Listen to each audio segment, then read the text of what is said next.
Welcome to the Default Profitable Podcast. You're listening to the next episode of the podcast, and today we're going to focus on a third-generation family business. A little bit of a different story than what we're used to. We hear some successes, some failures, and you know what's really happening. I'm your host, Matt Nettleton, and today my guest is Dan Oldham. Dan, welcome to the podcast. Pleasure to be here. Thanks.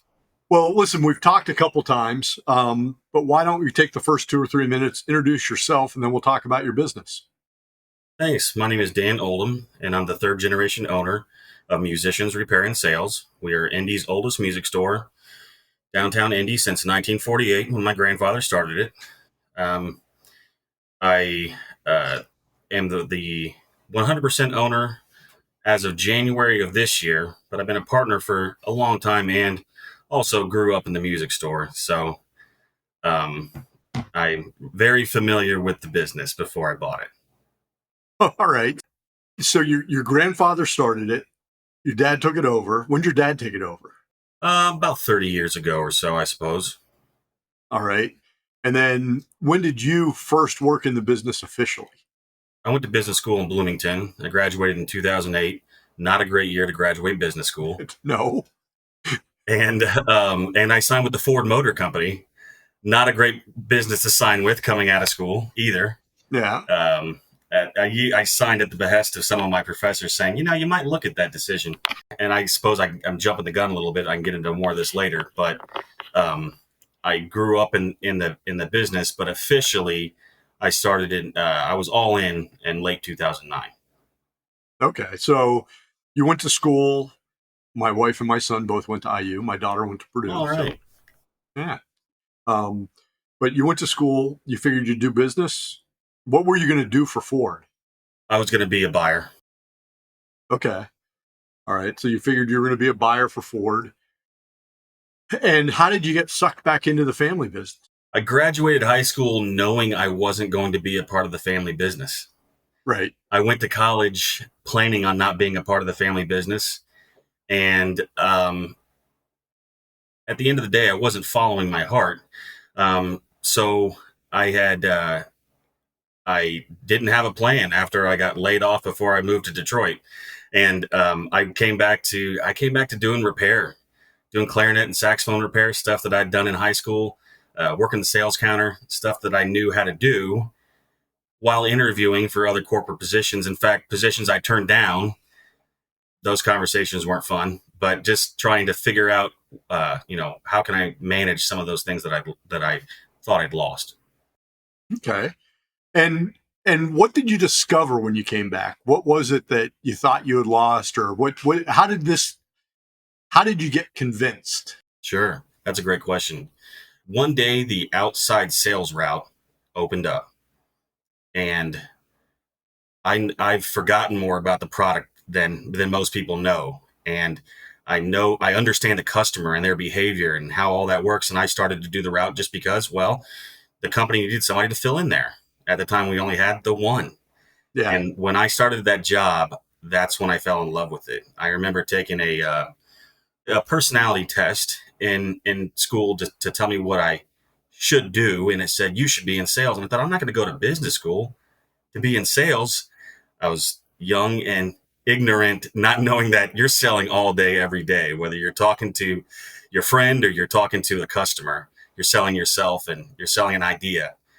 And I'm good at it. And I enjoy it. And it's very satisfying. So I started that route. And by the end of the first school year, I was like, I'm in love. I locked the door to my apartment and walked down the hallway, excited to get into the van and go talk to customers and run the route.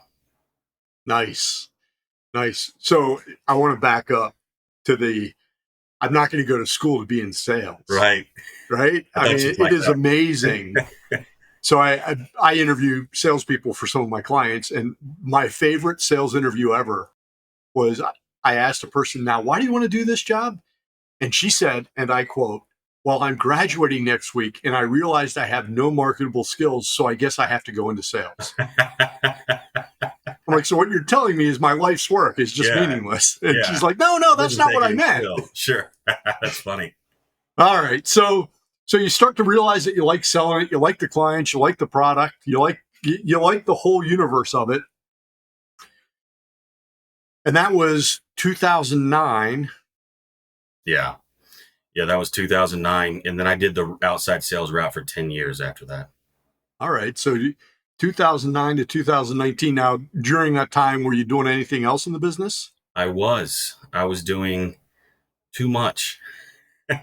I later found out when I hung it up in 19. I'm the buyer here. I was oh man, you name it. I was the IT manager. It's a family business. So as we grow and we go through those growing pains, we try to identify those areas where delegation or restructuring is needed.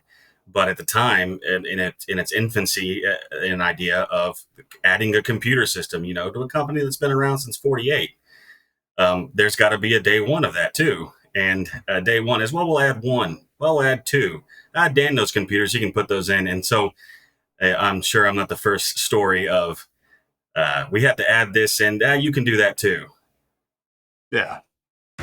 Yeah, that's pretty common. All right. So in 2019, you come off the outside sales route?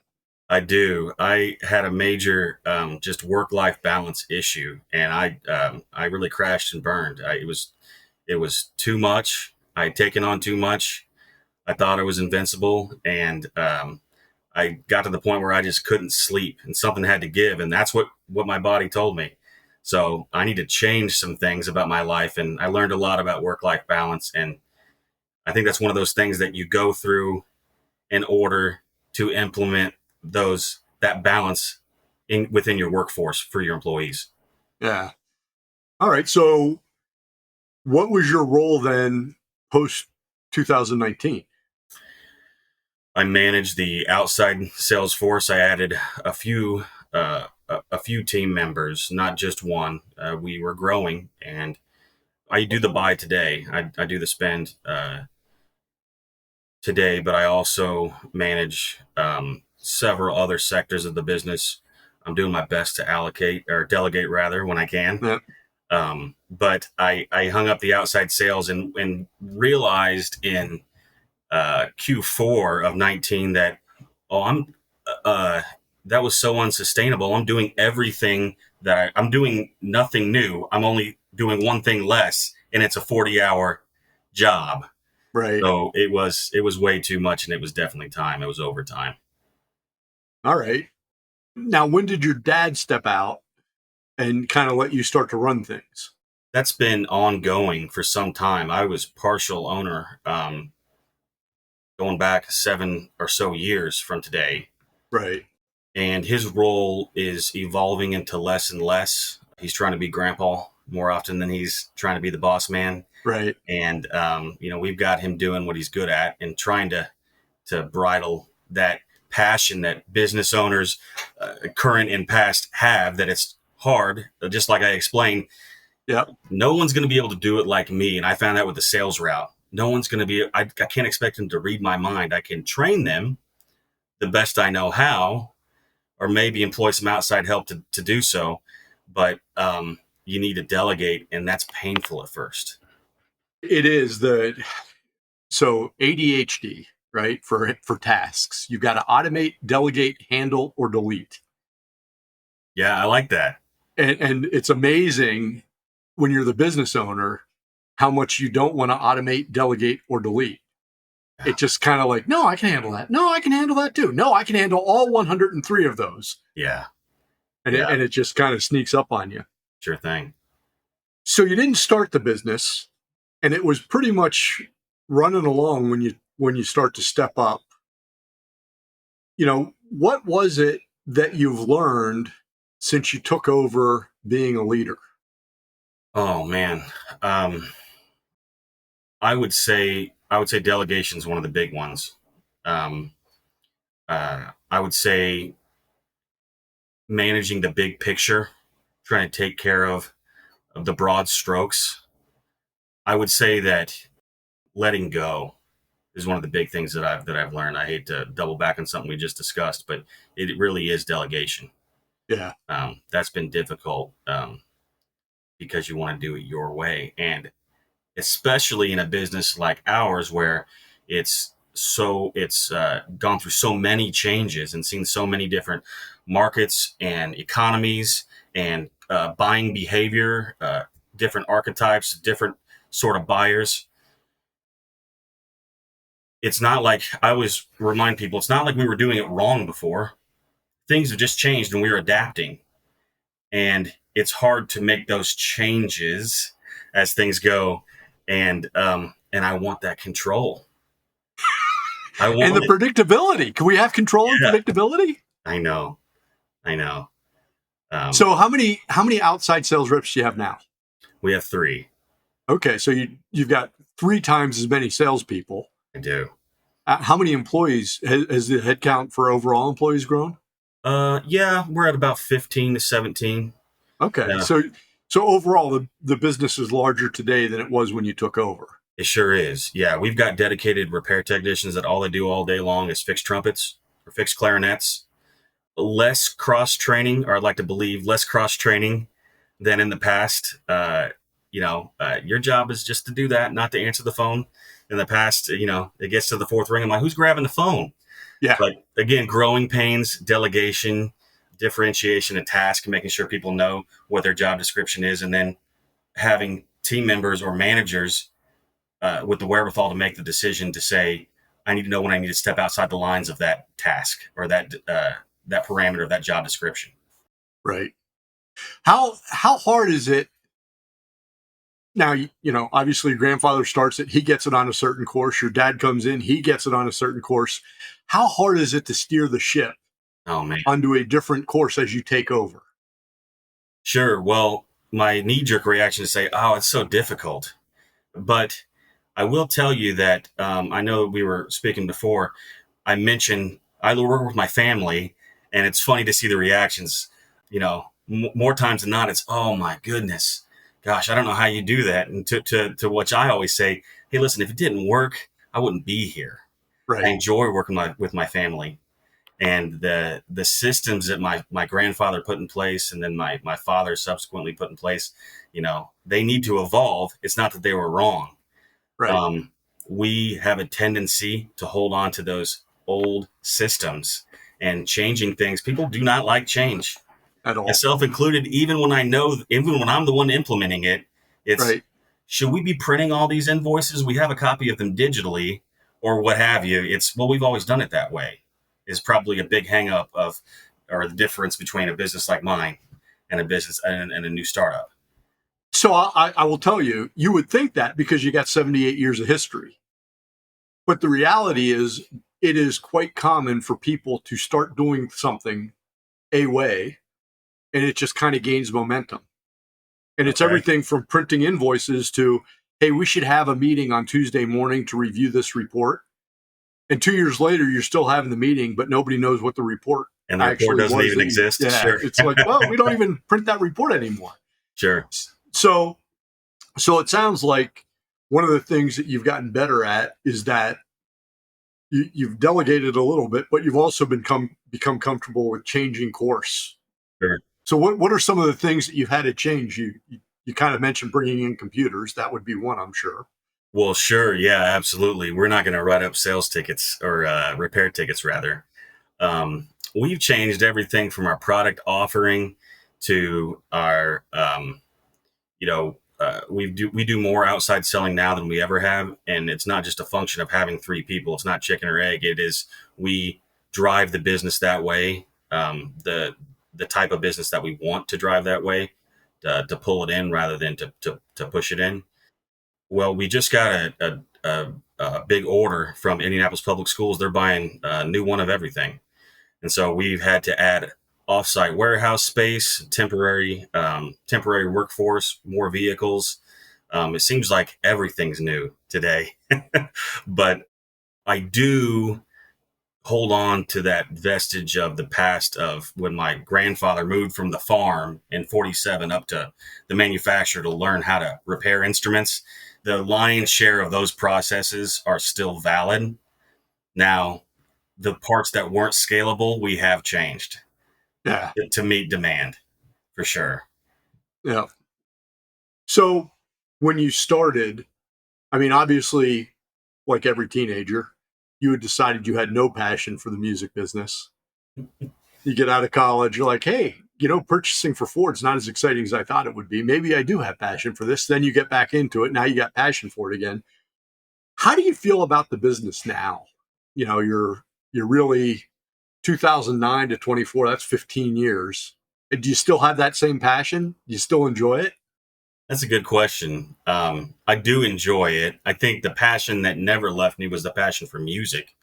I'm a musician myself, and to see a high school marching band on a competition field, or to see a beginner make a sound for the first time, to hear someone live in concert, all those things I still have a great passion for. I think what I've learned over time is that that's the business I thought I was in. Right. Starting kids on beginning instruments. That brings joy to my heart. I'd love to be in that business. And on paper, it looks like I am, but a lot of times it seems like I'm in another business. Just the other ancillaries that come along with it has, I guess, changed my focus of passion over the years. But I love it more today than I ever have. Yeah. Okay. So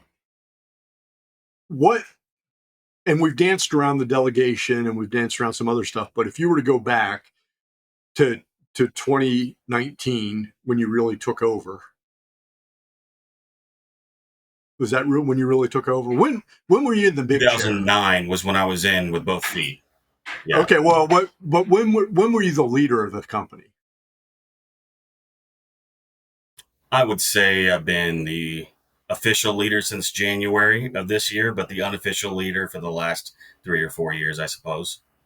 All right. So if you think back to when you started to realize that you were taking over as the leader, what specific lessons would you point to that you could have done more quickly that would have made your life easier? Because you'd already dealt with I'm handling too much as a sales rep. I got to get out of that. Yeah. And as soon as you get out of that, now all of a sudden you find yourself, okay, now I'm kind of taking over the big chair. What do I need to know? Sure. In hindsight, what have you really learned the most of? I could go into take time to stop and smell the roses, those types of anecdotes, and this might be a weird answer, but I wish I would have known that I don't have to be Amazon or Walmart. We have an identity, and a very unique one, and in fact, one that drives business right through our front door with no advertising. Where'd you find out about us? Well, I heard you guys were the only family-owned music store. So you didn't see my ads on there, and the other place? No? Okay. Well, I'm glad you're here. I think in our youth, schooling or sets an expectation, and we think we need to be, all right, how do we dominate in this market, and how do we, those are good goals to have. And please don't get me wrong, I'm very ambitious and I'm goal oriented, but I wish I would have known that your identity is important. You don't have to be the big. There's only one Amazon. There's only Right. one Walmart, and you don't have to be that on day one, and you don't have to be that ever if you don't want to. You can make a fantastic living and still keep the customer focused business and not turn everybody into a number, and still do plenty in revenue. Yeah. Because I feel like that sets an expectation of an unattainable goal and will inevitably result in defeat or a perception of failure, and set reachable goals. I wish I would have known that sooner. Yeah. Yeah. So you've been in the family-owned business, and you're a business owner, and you've been around business owners. When one of your buddies comes to you and says, "Hey, I'm thinking about starting my own gig. I'm thinking about buying my own business," do you encourage them, or do you discourage them? I wouldn't discourage them. I would encourage them, but I would probably help them by asking them some probing questions. It's not for everybody. People want to start a business maybe to be their own boss, or for the freedom. For the freedom, right? Or it's born from I'm tired of my boss yelling at me. Yeah. And so I'm going to start my own business. I'll show them. I would ask something like, well, how many hours are you willing to put in a week? What kind of startup money do you have? What's your business? Do you have a written business plan? Things that I would help them by asking them questions like that. And hopefully they had good answers to them. And I'd say more power to you. I think that's great because I enjoy it. It's just not for everyone. It comes with a heavy load. That it does. All right. So you have an opportunity to sit down with yourself. 2024 gets to go back and sit next to 2009 and say, hey, listen, here's the deal. You're going to make it. It'll all be fine. But here's what you need to focus on first. To launch this career that you're headed into, here's what you should do first. What do you spend your time on? I would tell myself to manage the cash flow better. That's the practical answer.